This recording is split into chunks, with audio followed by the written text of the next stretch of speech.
حضرت حرم بن حیان رحمتullah تعالی علیہ فرماتے ہیں میں حضرت اویس کرنی کو ڈھونڈنے چل پڑا.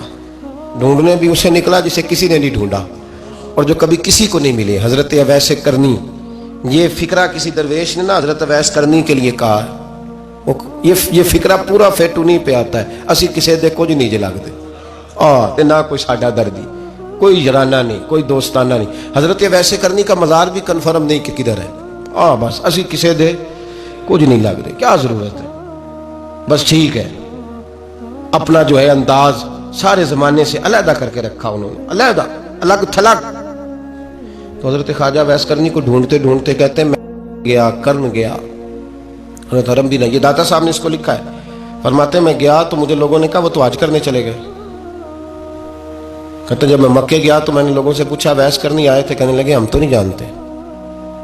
یہ تو میرے جیسے لوگ ہوتے ہیں نا، جن کی تصویریں زیادہ نکلتی ہیں تو جن کی ویڈیو زیادہ ہوتی ہے تو لوگ زیادہ جاننے لگتے ہیں، ورنہ رب کریم کے بندے تو چھپے ہوئے چکر میں پڑے ہی نہیں. کون اویس کرنی؟ تو انہوں نے کہا کہ حضرت اویس کرنی، چہرے پر برس کے داغ ہیں، کمزور سا وجود ہے، داڑھی زیادہ گھنی نہیں. جب حالات بتائے تو کہنے لگے اس طرح کا ایک شخص آیا تھا، اس نے طواف کیا تھا. پہلے بھی دنیا کرتی ہے پر جب اس نے کیا ہے نا تو اس کے طواف نے وہ خود بھی رویا ہے اور بھی بڑے روئے ہیں. وہ جب حجر اسود پہ آیا ہے تو رنگ بدلتا دیکھا ہے. کہا وہ کدھر گئے؟ کہنے لگے پورا نہیں پتا، اتنا ضرور خبر ہے کہ ان کے انداز بتاتے تھے کہ اب مدینے جائیں گے. تو جناب حرم بن حیان کہتے ہیں پھر میں مدینے گیا. میں نے خواجہ اویس کو ڈھونڈا. میں نے کہا یار میں نے حضرت خواجہ اویس کرنی کو ملنا ہے، کسی نے بتایا ہے کہ وہ مدینہ شریف آئے. تو لوگ کہنے لگے ہم نہیں جانتے وہ کون ہے. لیکن نا دنیا جان گئی، دنیا میں بڑا کچھ ہو گیا. بائی نیم لوگ جاننے لگے، ہوٹلوں پہ پہچاننے لگے، سڑکوں پہ پہچاننے لگے. لیکن بات تو یہ ہے کہ جن کو پہچاننا چاہیے اگر وہ پہچان لیں پھر تو بڑی بات ہے، پھر تو بڑی بات ہے. لیکن اگر وہاں ہی پہچان نہ ہو سکے تو پھر تو معاملہ بڑا الگ سا ہے نا. عزیز بھائی، حضرت خواجہ اویس کرنی کے بارے میں پوچھا تو مدینہ شریف کے زائرین اور وہاں کے مقامی لوگ بھی کہنے لگے کوئی نہیں پتا، ہم نہیں جانتے، ملے ہی نہیں. تو کہا باریک سا وجود ہے، پرانا سا لباس ہے، برس کے داغ ہے، چہرے پہ داڑھی زیادہ گھنی نہیں، کسی کو پاس نہیں بٹھاتے. اور پھر ایک جملہ اور کہا سنا ہے روتے ہیں تو بڑے درد سے روتے ہیں، سنا ہے بھیگی رہتی ہیں پلکیں، سنا ہے ان کی پلکیں بھیگی رہتی ہیں. میں 2-4 دن پہلے کسی سے سن رہا تھا شعر، اس نے کہا تھا ایک واری میریاں اکھیاں تو انہوں نے اتھرو پونجے سن ہن چسکا پہ گیا رونے دا ہر ویلے یا ہوزاری ہے. تو کہتے ہیں کہ وہ اس طرح کی اس کی کیفیت ہے. کہتے ہیں میں نے کہا یار وہی تو اویس کرنی تھے، کدھر گئے؟ کہنے لگے کوئی خبر نہیں. جب وہ آئے ہیں تو ان کے آنے کا انداز ہی نرالا تھا، سسکیاں اور آہیں نکل گئیں اس شخص کی جب وہ مدینے آیا. حضرت حرم بن حیان کہتے ہیں میں ڈھونڈتا رہا، تلاش کرتا رہا. پھر میں ان کو ڈھونڈتے ڈھونڈتے عراق میں آیا تو نہر فرات کے کنارے ایک کمزور سے آدمی کو ریت کے ٹیلے پر بیٹھ کے وضو کرتے دیکھا. کہتے ہیں جب ان کا وضو مکمل ہوا تو میں نے کہا السلام علیکم. تو کہتے ہیں انہوں نے چہرہ نہیں پھیرا، وہیں بیٹھے بیٹھے کہنے لگے وعلیکم السلام یا حرم بن حیان، یا حرم بن حیان وعلیکم السلام. تو کہتے ہیں میں نے کہا کہ من انت، آپ کون ہے؟ تو کہنے لگے وہی ہوں جسے تم مکے اور مدینے ڈھونڈتا رہا. تو کہتے ہیں میں نے کہا حضور آپ میرا نام کیسے جانتے ہیں؟ بڑا خوبصورت جملہ ہے، اللہ کرے آپ کو یہ یاد رہے. سبق کبھی نہ بھولنا، یہ سبق کبھی نہ بھولنا. بابا صاحب کے مزار پہ گئے تو خالی آ گئے، داتا صاحب گئے تو خالی، ایسے چلے گئے. ہم فارغ لوگ تھے، کوئی کام نہیں تھا کہ بابا فرید کی گلیوں میں گھومتے رہے. ہم فارغ تھے کہ 2-2 بجے حضرت سلطان باہو رحمت اللہ علیہ کی جالیوں کے سامنے کھڑے رہے. ہم کو پتھر چاٹنے والے لوگ تھے کہ آدھی آدھی رات بیت گئی اور ہم بزرگان کرما والا شریف کھڑے رہے. یہ کیسے ہو گیا کہ محدث اعظم کے مزار پہ کھڑے رہے؟ ایسے ہی کوئی بات تھی؟ حضرت اویس کرنی بول کر فرمانے لگے، کہنے لگے کیا کہا تو نے کہ میں تجھے کیسے جانتا ہوں؟ فرمانے لگے تو مجھ سے پیار کرتا ہے، عارف تو روحی من روحی کا، میری روح تیری روح کی جاننے والی ہے. یہ روحوں کا رشتہ ہے، یہ خطا نہیں جایا کرتا. عارف تو روحی من روحی کا، میری روح تیری روح کو جانتی ہے. یہ کیسے ہو گیا؟ کوئی ایسے لوگ تھے، تو اتنی جگہ مجھے تلاش کر آیا اور میں تجھے جانوں نہ؟ یہ کیسے ہو سکتا ہے؟ یہ کیسے ممکن ہے؟ تو ڈھونڈتا رہا گلی گلی اور میں کہوں کہ میں تجھے جانتا نہیں؟ فرمایا حرم بن حیان میں ہاں میں دعا کرتا ہوں اللہ کی بارگاہ میں کہ رب کریم مجھے اور تجھے جنت میں اکٹھا کر دے. کہتے ہیں جب انہوں نے یہ دعا کی تو وہ چل پڑے. میں نے کہا حضور کہاں جا رہے ہو؟ فرمانے لگے میرا پیچھا نہ کرنا, میں کسی اور منزل کا مسافر ہوں, اور جس رستے میں چل رہا ہوں نا ان منزلوں پہ ساتھ نہیں کسی کو لیا جاتا, یہ میری اپنی ذاتی منزل ہے, اس میں پاؤں پہ چھالے ذرا سخت ہوتے ہیں. ہر آدمی کا کام نہیں یہاں چلنا, تو مجھے تنہا رہنے دے اور مجھے اپنی مرضی سے چلنے دے.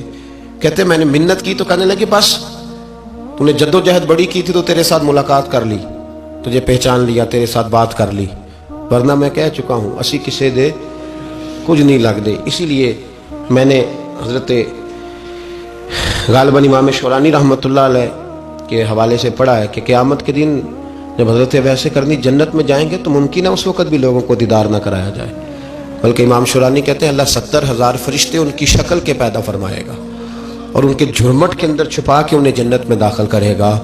ملاقات کس سے ہوگی؟ صرف انہی سے ہوگی جن کے لیے انہوں نے زندگی گزار دی. یا خدا سے ملیں گے یا مصطفیٰ کریم سے ملیں گے. یہ بھی لوگ تو محبت کریں, صالحین کا پیار, نیک لوگوں کی محبت, صالحین کی محبت رستہ آسان کرتی. کوئی شک نہیں کہ زمانے میں سارے لوگ اچھے نہیں ہوتے, برے لوگ بھی آئے ہیں مارکیٹ میں, ہوتے ہیں, لیکن 2 4 5 10 بروں کو لے کر کے اچھوں کی محبت چھوڑ دیں گے, نیک لوگوں کا ذکر چھوڑ دیں گے, ان کا پیار چھوڑ دیں گے, ان کا تذکرہ پڑھنا چھوڑ دیں گے, ان کے پاس بیٹھنا چھوڑ دیں گے. گزشتہ دور میں جو بادشاہ بھی نیک ہوئے نا وہ بھی صالحین کی محبت کی وجہ سے نیک ہوئے. اورنگزیب عالمگیر اگر کچھ بہتر ہوئے تو اس لیے کہ ملا جیون نیک آدمی سے محبت کرتے تھے. محمود غزنوی کی بہتری کا سبب یہ تھا کہ حضرت سیدنا ابو الحسن خرقانی کے پاس جایا کرتے تھے. صالحین کی محبت نے بادشاہوں کے رخ بدلے, بادشاہوں کے. ان لوگوں کو پیار تھا تو حالات جہانگیر بادشاہ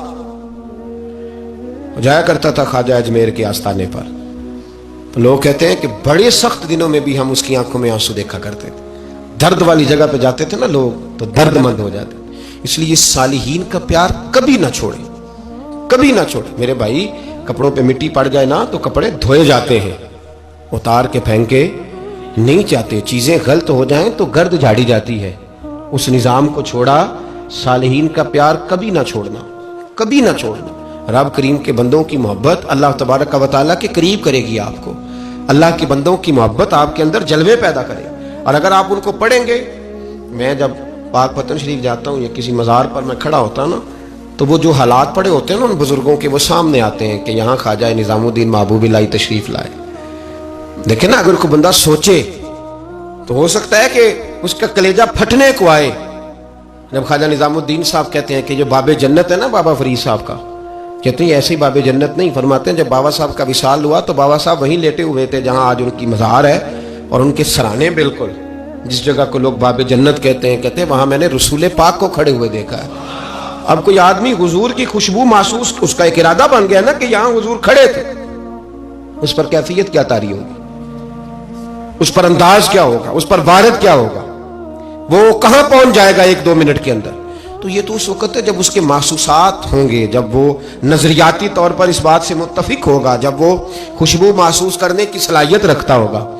ایک بات عذرائے محبت ہے, کہہ دیتا ہوں کیونکہ سوالات ہوتے رہتے, کہہ دیتا ہوں. اعلیٰ حضرت کے ایک مرید تھے مولانا حشمت علی خان صاحب رحمۃ اللہ, بڑے تگڑے آدمی تھے. جن لوگوں کی پوزیشن بڑی سخت فاضل لوگ ہوتے ہیں نا, اور حاضر جواب 1 منٹ سے پہلے پاک پتن شریف گئے تو باب جنت سے گزر کے آئے. باب جنت سے کسی ہمارے عالم نے نہیں لکھا کہ جب وہاں سے گزر گیا اب توبہ نہ کرے اور کوئی اچھا عمل نہ کرے تو جنت میں جائے گا.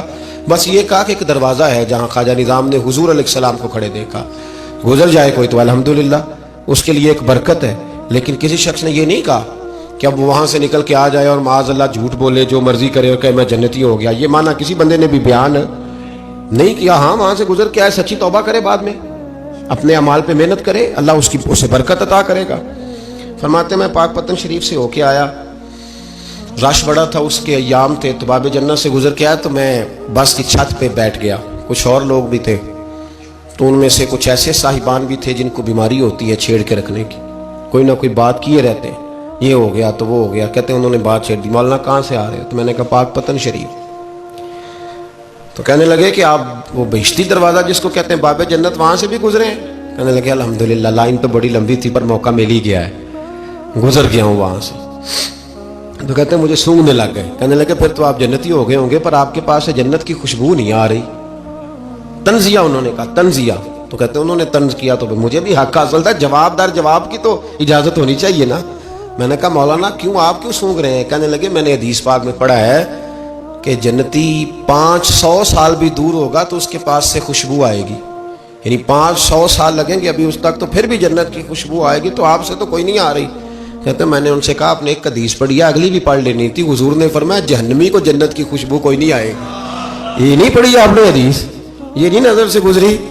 تو کہتے ہیں اب وہ مولانا مجھ سے معذرت کرنے لگے، کہنے لگے یار آپ تو ناراض ہی ہو گئے. تو میں نے کہا بھی آپ نے کیوں چھیڑی بات؟